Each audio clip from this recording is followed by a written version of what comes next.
Welcome to the Home of Misfits podcast, where normal is optional, masks are unnecessary, and you belong. Hey, everybody, welcome back to another episode of Home of Misfits, where normal is optional, masks are not necessary, and you belong. And today I'm excited. I'm here with Sean Boyle. And yeah, why don't you tell us a little bit about you, Sean? I mean, more about who you are as a person, not so much as like what you do business-wise and all of those things. Yeah. Oh, no, thank you so much for having me on. This is amazing. Just such an open environment, and I'm excited to see what we can make out of this. So, Nice. yeah, as a person, I'm very curious. I think, one thing about me, I always try to learn different things, albeit different languages, new habits and hobbies. And one thing for me outside of my curiosity is just optimization. So seeing how I can be, like a better runner, for instance, a better Catholic. I am Christian, Christian Catholic, and just how I can kind of fit those better habits into my life, quite frankly. And it's funny, I was reading a book about the JFK conspiracy and just that kind of stuff. I really love to kind of just not understand things on a surface level, but really get down to the nitty gritty of it. And that could be for, I mean, quite literally anything in my life. So my personal life, I do spend a lot of time pursuing that curiosity, I could say. No, I love that. And curiosity, to me, is key to anything. It's like, if we're not curious and ask questions, how are we learning? How are we growing? Yeah, How can we understand each other better? It's my yeah, philosophy. absolutely. It's one of the things that I think if, we as human beings, we always need to be, this is my opinion, always need to be evolving, always need to have just some sort of perspective of just growth, and just that could be in all facets of life. So yeah. No, I love that. And as we talked a little bit beforehand, it's like you're from Philadelphia, and you know what? I need to make a huge shout out. And I was telling you, it's like I really miss the Reading Terminal Market. I wish I was closer because oh my gosh, Yeah, it's just the so best. good. It's the best. It really is. It's Yeah. like side squirrel. Anyway. So I have a few questions for you because it's like so I do an application for people who want to be guests on my show here, and it asks some really I mean I think they're like deeper questions, to get to understand a little bit about you and hear about your story. And there's like one of the things is like I would like for you to take me back to when you were 18 years old. What happened the day your father got incarcerated? Yeah. Well, I always will remember this. So I'll take you back to when he first told me he was going to prison. So my father, who, for those who don't know, owned an Irish bar in South Philadelphia. I would work there. I was completely underage. I think you have to be like 21 to actually like serve alcohol, not just consume it, but serve it as well. Or maybe it's Well, 18 now years. now you do, yes. Now we're good. Yeah. So we were going to throw a graduation party for me, very graciously, when I was going to graduate high school. And I remember it was about a week or two leading up to it, and I got a call from my father. And I thought it was going to be about the party, and technically it was. And he essentially says something along the lines of, "Oh, Sean, I'm very proud of you. Been this great young man, graduating high school, moving on to college.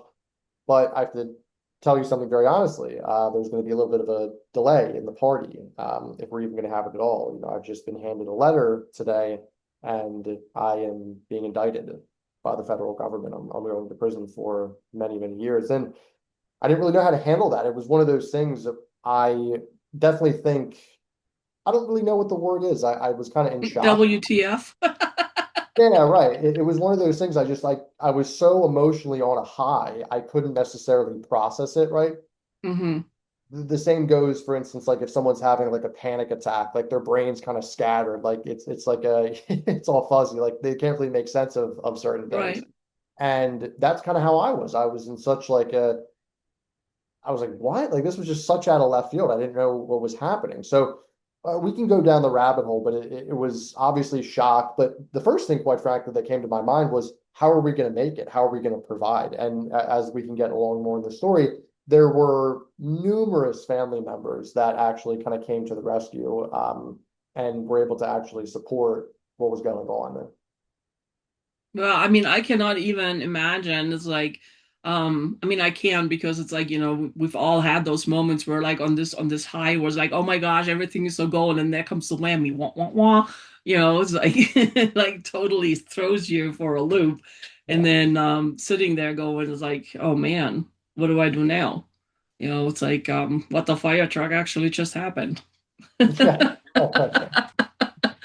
So what was the moment feel like in your body? Was it like confusion, anger, fear? I know you talked a little bit about it, but it's like I would like to go just a little bit deeper because it's Yeah. like there's so much. I mean, from my own experience, it's like sometimes we can't put it into words.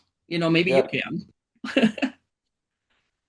Well, I'll tell you what I was thinking, and then it can probably correlate into some sort of a feeling. So, whenever I get bad news, I always think to like the end of the destination. So, what that could look like is, let's just say, a girl I'm talking to, she's like, "Oh, I don't want to see you anymore," right? Or a friend, "Oh, I don't want to, associate with," whatever the case is, right? And fortunately, I haven't had those happen necessarily a lot of Well, I times, mean, we but all have. It's like bye, yeah, Felicia. right, right, right. And it's one of those things where whether it's professional, whether it's personal, I always look to the end game. It's like, well, okay, how do we take the situation now that it's like there's something happening? How can we get to move past it, right? Hmm. And I just thought, okay, I was like, well, how many years is he going to do? I was planning ahead for him to get out. I'm like, well, what's he going to do after? Not really thinking about in the middle of like how is he going to like endure it and all the struggle he had to go through, But really, it was I would say the best adjective would be kind of just maybe proactivity, that as well as anxiety, I would say. Hmm. I was Hmm. just, oh my gosh, like I had this frantic feeling. How do I, provide for the family? How do I do this? How do I put myself through college? Like all these different things. I was just, kind of forward thinking into the future of like how exactly are we going to make this work now that the quote unquote breadwinner is, not going to be providing, so to speak. Right.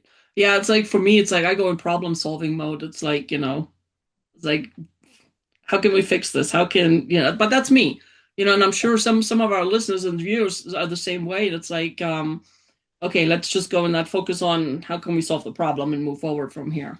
It's like, 100%. yeah, everybody's different. So when everything changed, what did you suddenly believe about yourself that you hadn't before? I had a weird epiphany, and I don't want to like pat myself on the back, but this is just truly how I felt. I said, you know, all kinds of things happen to us, good, bad, indifferent. But I really believe it's how you respond to those situations really that makes the person who you are today. Hmm. So I kind of had some sort of an epiphany, I guess, of sorts, of saying, I'm going to be the one who is going to lead this family into what I want, where we're prospering and doing very well. And I wanted to have my brother have that same philosophy because I'll be very frank with you, my uncles, a lot of my family members, they were alcoholics, they were junkies, right? I could have easily went down that path of just, Right. negativity and drinking and just, being a complete lunatic. But I had a positive outlook, and, I wanted to kind of just have that provider mindset and just overall philosophy of, hey, family, let's take this and let's mold it into something positive. We're going to need to endure this for a little bit, but how do we take the situation and overall make it so when he does get out, it's now a positive? And there's been so many great things that have happened. I've had a wonderful professional career. My dad, who is out now multiple years, he's writing a book. Everyone's doing very well. And, I feel like if we didn't have that mentality to just be hungry and to make something of ourselves, um, I don't think we would have had the same outcome. Oh, I totally agree because it's like my philosophy is, attitude is half the battle. Um, Yeah, and it's like if you go in with the can do attitude, then yes, you can and you will make it. But if you go in yeah. it's like, oh, doom and gloom, then well, you get that too. Yeah. And I'll say one thing too, it's so easy to say it. It's so much harder to actually implement that, right? When, for instance, for me, I was, I don't think I've shared this publicly ever, but when I was out at parties, yeah, I'm an Irishman. We enjoy our alcohol and as well as some other things. And I was completely ossified. And I had multiple instances where this might be kind of weird to some people, but I was completely drunk. I was completely drunk out of my skull. But in the back of my head, I was like, I got to work on my school. I got to work on my business. I got to do this. Like I have certain goals, and I would leave a party absolutely wrecked, absolutely wrecked.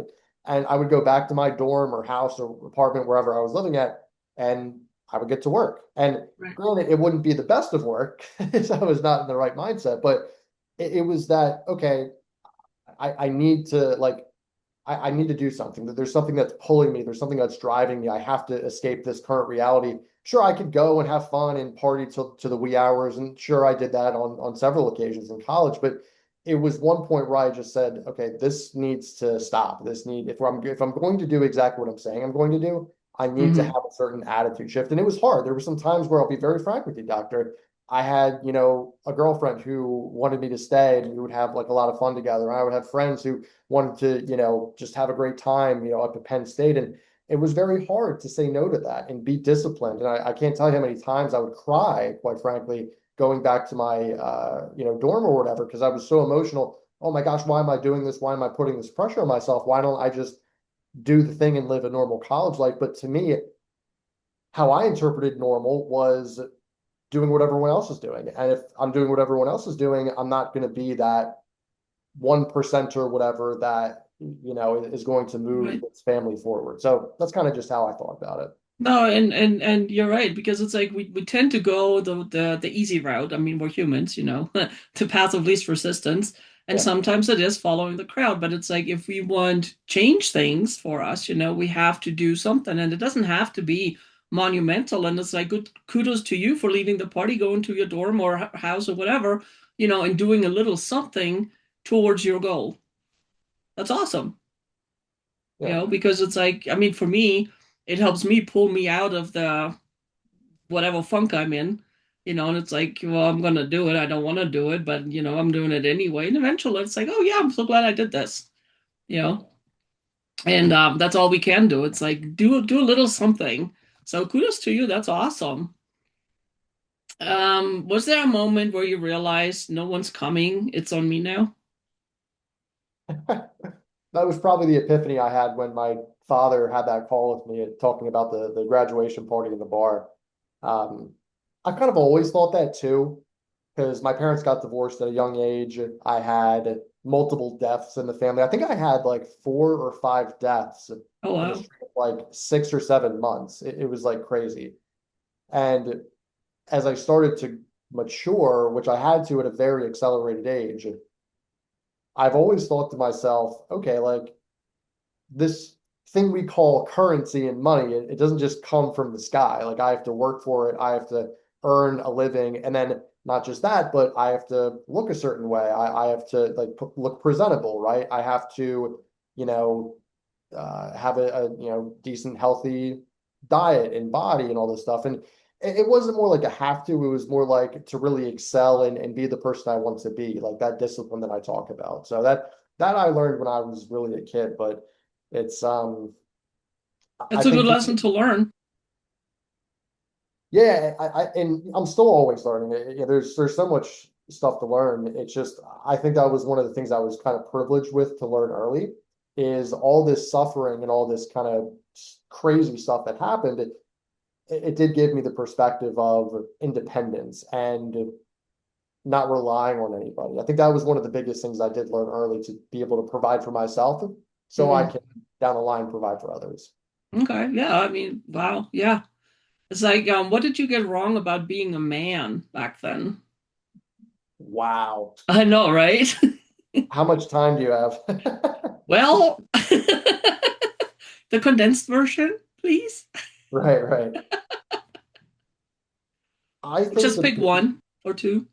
yeah, I think the biggest thing for me was I had an illusion of what a man was.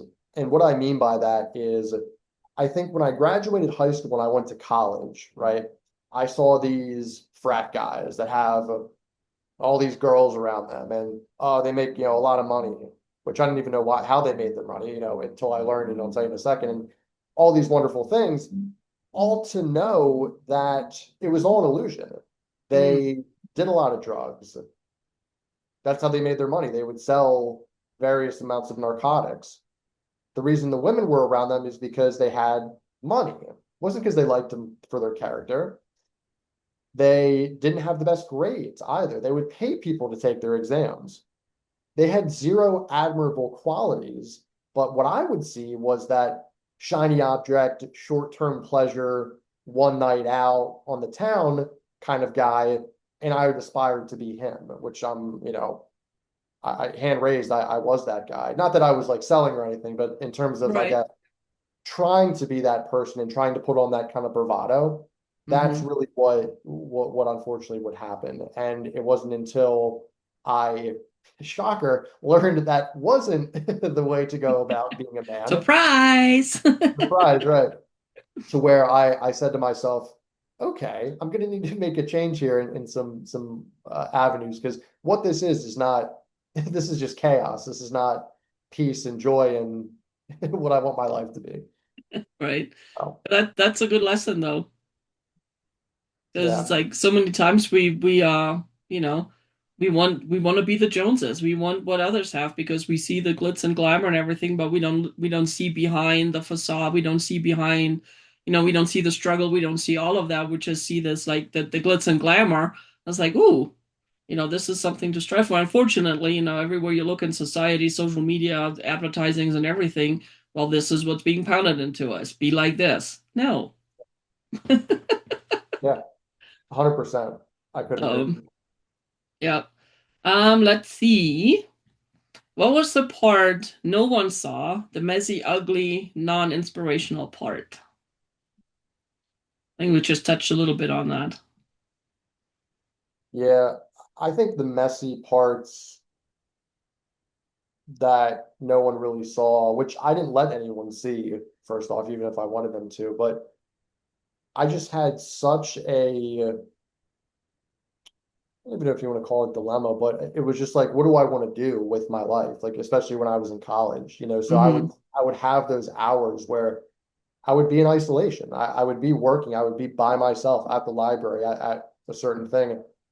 And I would work, but I wasn't just working. It was like researching and finding out like what I wanted. And again, talking about like me getting emotional, there were times where I was like in the library, like I wouldn't make a big scene because I didn't want anyone to see me, but I had tears in my eyes because I was like, I don't know what I want to do. I'm going to be, 20 years old, and I don't know what I want to do for the rest of my life, which to me was like, I have to have this all figured out, right? Which now I know it's like, man, when I was 20 years old, you have all the time in the world, brother. Like, the world is your oyster. Like, take some time, like, be proud of yourself, right? But back then, Right.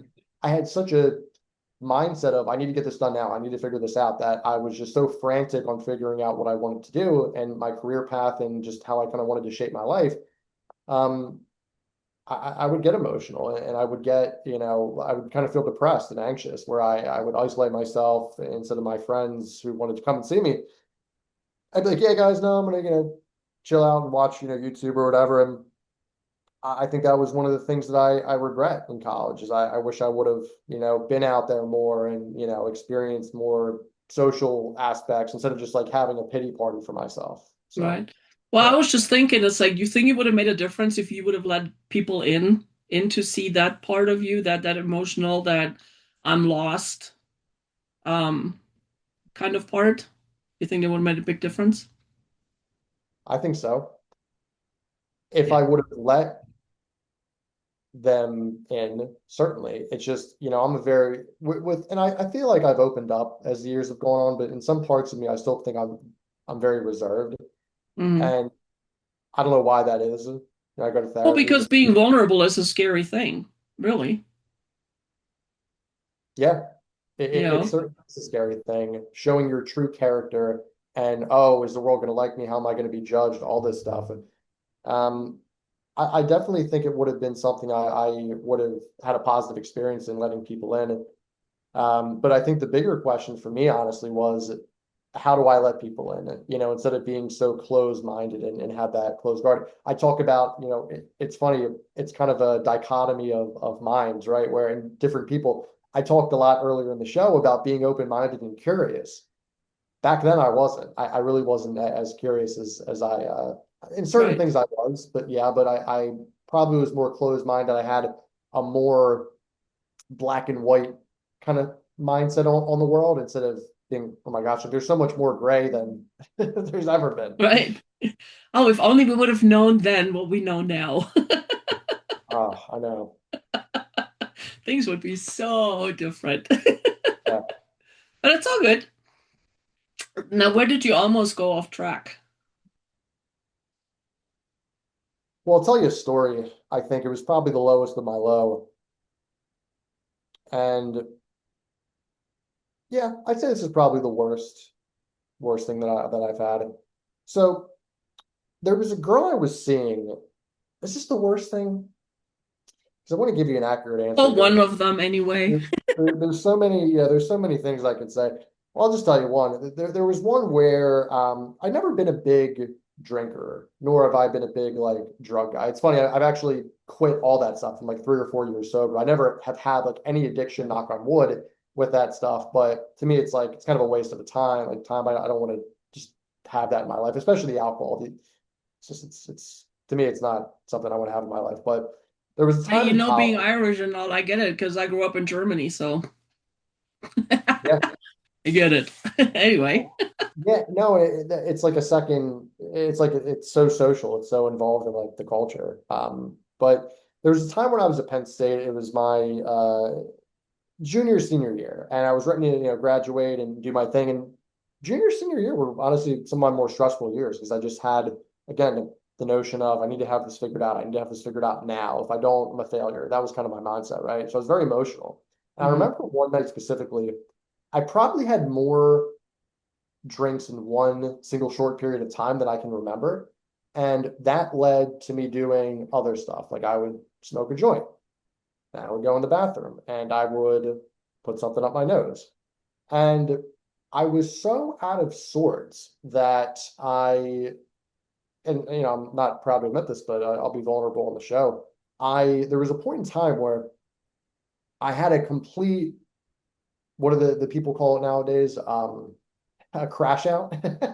I had a complete crash out where I didn't physically hurt anybody, but I had was literally just like like a weird homeless person yelling on the streets of State College, like just muttering to myself and just being a complete fool and degenerate and talking about all the things that were wrong in my life. And you know, that night could have been very wrong for a couple of different reasons because I had possessed certain illegal things that I shouldn't have on me. I think you know what I'm saying, and the audience does as well. And then, God forbid if I said the wrong thing to somebody, next thing I know, I'm in a fight. I actually have a good thing martial there arts, was no internet thing back then or cell phone. right? Yeah. Well, we did have Snapchat back then, so I might have been on the Snapchat.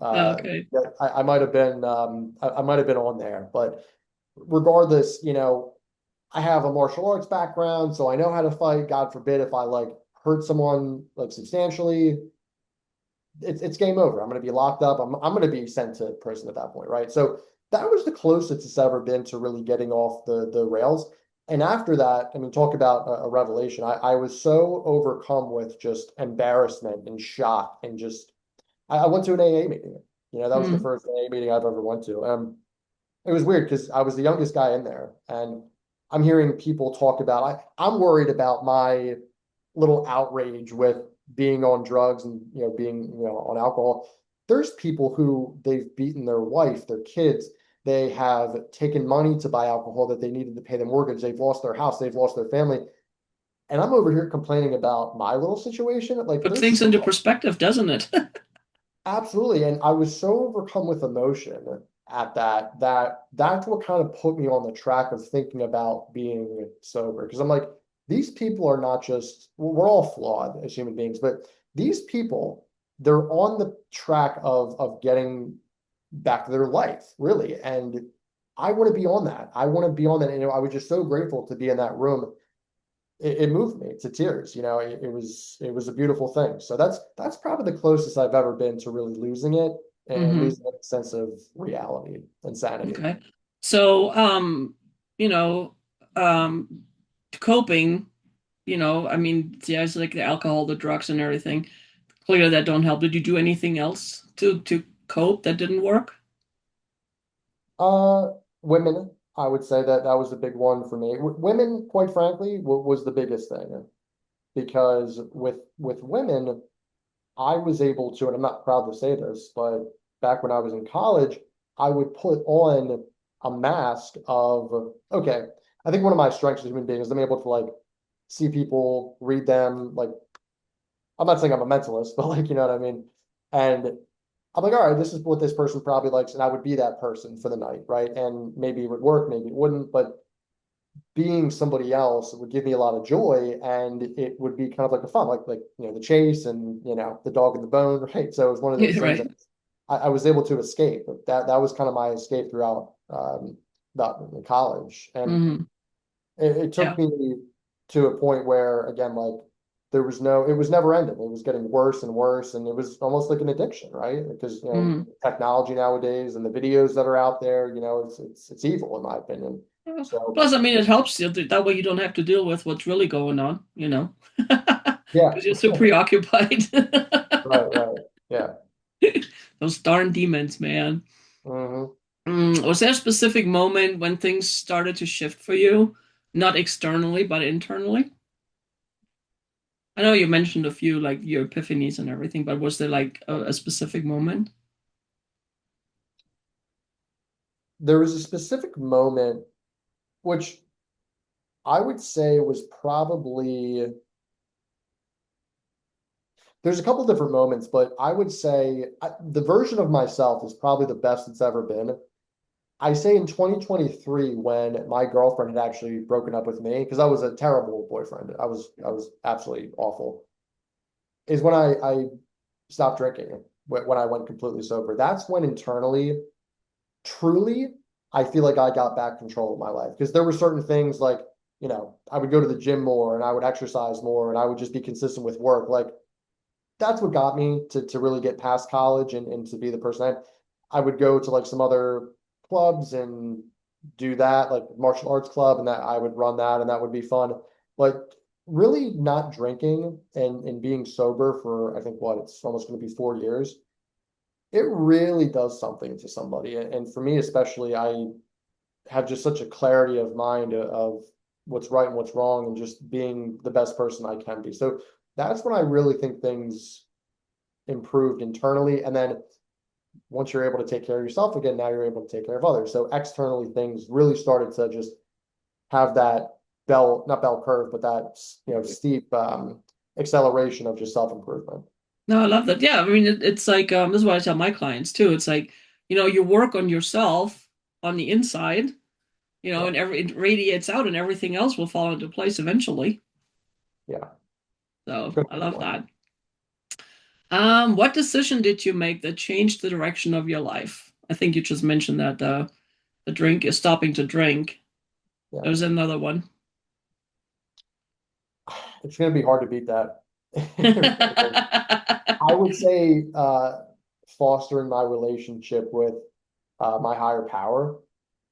you know, that's been another huge area in my life. And not necessarily talking about going to church, because I'm one of these people, like if you don't go to church, that's fine. As long as you believe in something that is, and I don't want to speak for anybody, but for me, what really gave me some sort of peace in my life, and if I'm stressed, I can kind of give that up to the higher power, knowing, okay, I'm doing everything in my control. There's certain things that are not in my control. That's what the universe can work out. And I would like to think it's all going to, in some sort of capacity, everything's going to be okay, right? Right. It was really Oh, when it's go ahead. no, no, go ahead. Uh, I was it, just agreeing with you because, yes. okay. It's really when for me I started praying more, but not just praying with an intention of something and to just be better and do better in my personal life and my professional life, to be more ethically driven, to treat women better, to treat men better, to treat my friends better, my family, and to just be more in the present moment. Because we have is this breath that we're taking right now and this moment between you and I. This is the absolute present. Everything else is in the past and is in the future. So if I can control myself and at least enjoy the present moment and be the best person I can be in that present moment, thanks Mm. to my higher power, that's really what I'm looking for. And if it wasn't for the sobriety and without that higher power, I don't know where I would be. I quite frankly, it scares me to even think about that. Right. So And yeah, you're right. It's right now is all we have. That's actually what my PhD is in conscious centered living. So I'm wow, all about the being present in the now. yeah, very So, powerful. like, yay, I love it. What did you stop blaming and start owning? Well, it's funny. A lot of people, especially me, when I was going through that trauma, whatever, I was blaming myself for that. And it's like one of those things like I have to take accountability. I have to, because well, taking accountability is normally a good thing, right? But I think it wasn't the right thing. I think I was being too hard on myself and not apologizing to myself and not being Hmm. grateful for myself, not loving myself as much as I should have. I think it was just like put your head down, grind, work. That was really there was no self-love. It was just I didn't really have time to think about it. Honestly, it was more so just let's get it done. Let's do what we need to do, and that's the bottom line. For me, what really made a difference was accepting myself, being very gracious with myself while still taking accountability. I think you can do those two things in synchronicity, rather than not taking accountability and also not feeling well for yourself. I think that's when I really started to accept who I am and not worry about the outside world as much. If I can focus on the inside, the outside is going to take care of itself. That's really what I said to myself. And that's honestly what I would have a lot of my prayers as well when I was kind of, you know, Yeah, I love that because it's like, I mean, we are responsible for everything we do, everything we say, everything we think, everything. yeah, It's our responsibility. But, yeah, you know, again, society is teaching us is like, oh, you don't have to take responsibility. You can blame this, that, and the other. yeah. So which is really And sad. it's so sad. And it's never been easier, in my opinion, to take responsibility and accountability for certain things. And even stuff is like even apologizing. I think that's the biggest thing. I think we as a society, especially young men, I don't want to make this all about this, but I put on a young men summit about 2 weeks ago. It was at St. Joe's University. We had about 200 young men, and I came out and spoke for a little bit. One of the things I talked about was the importance of responsibility and apologizing. I think a lot of people now, it's like if you're late to something, right? If you're late to a call, sure, there's external circumstances, try to make it, as best as you can on time. But the art of truly apologizing, especially like to a family member or to your date, like there's a level of self-respect. Like time is the most scarcest resource we all have. It doesn't matter how much money you have, how many houses, how many islands or planes or jets Yep. or whatever, or Rolex watches or whatever. Time is the most valuable, sacred thing. And if that gets wasted, it puts that other person in such a state of just, oh man, this person really doesn't give a crap about me, right? So being able to just take accountability and even just as something as simple as apologizing and really meaning it, that I think is something I would like the youth to get back I to. agree. I mean, I mean, we say it's like, oh, I'm sorry, but it's that there's really no meaning. There's nothing behind it. It's just like an automatic response a lot of times, Yeah, I find. And it's like if we would just really mean it, it's like, hey, my apologies. It's like, you know what, this is on me. I screwed up. Boom, done. That's, that's it. Right. that's And it. then good. Yeah. You don't have to go in this long explanations and justifying and everything because it again to me takes away from the apology. It's like, hey, I screwed up. The end. Yeah. And I'll tell you a really quick story too. Oh, I like stories. I in my bit, I'll talk about the company real quick. So in my business, I've had people that were great and people were terrible, right? I had one person who was pretty much a partner at this point. And the reason I knew he was partner material is there was one thing in particular that really irritated me that he did.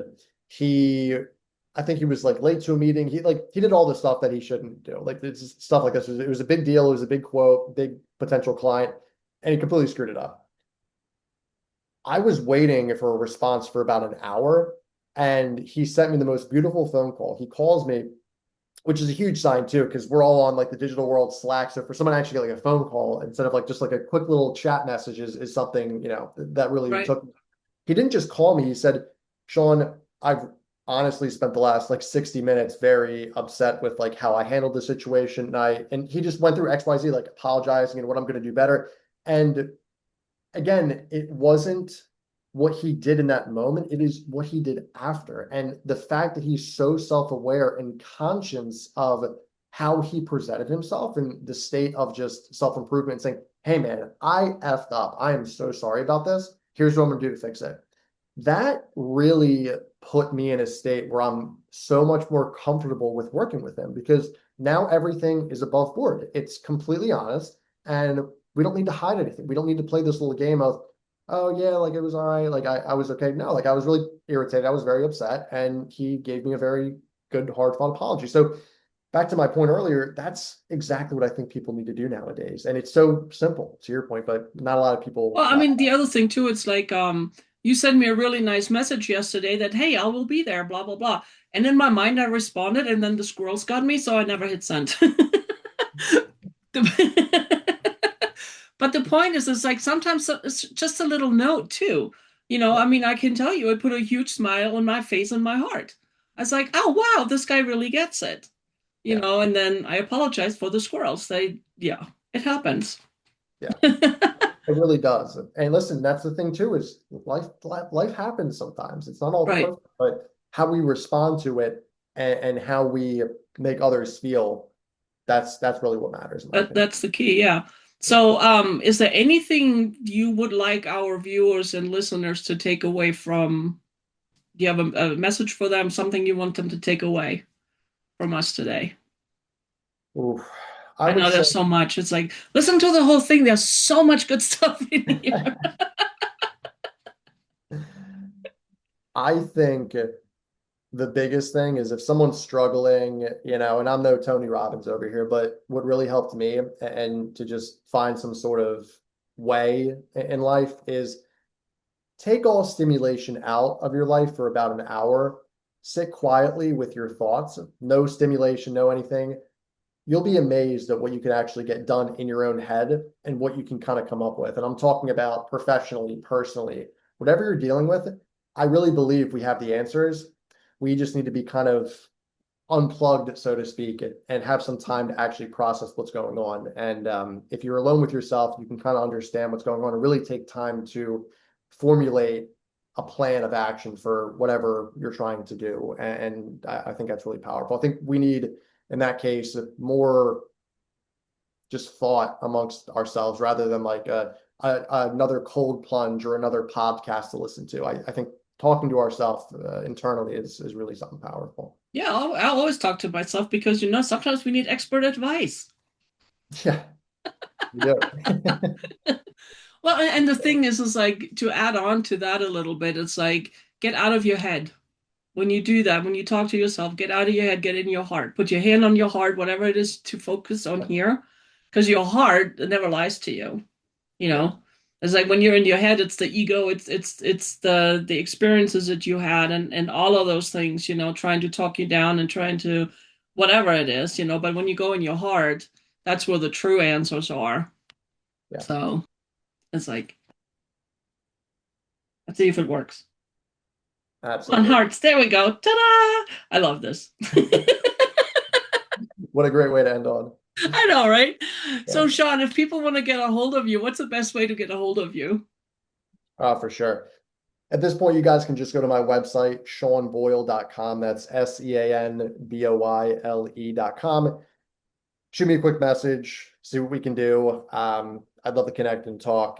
Perhaps maybe not professional in this part, but if you're struggling or need anything, maybe I can offer my perspective and make you see something different in yourself that you didn't necessarily think of yourself already. So, yeah, I love that. Thank you. Well, Sean, thank you so much for being with us today and sharing your heart, sharing your story. And I know it's gonna hit somebody, yeah. and they get nuggets from it that helps them move forward. And I so appreciate that.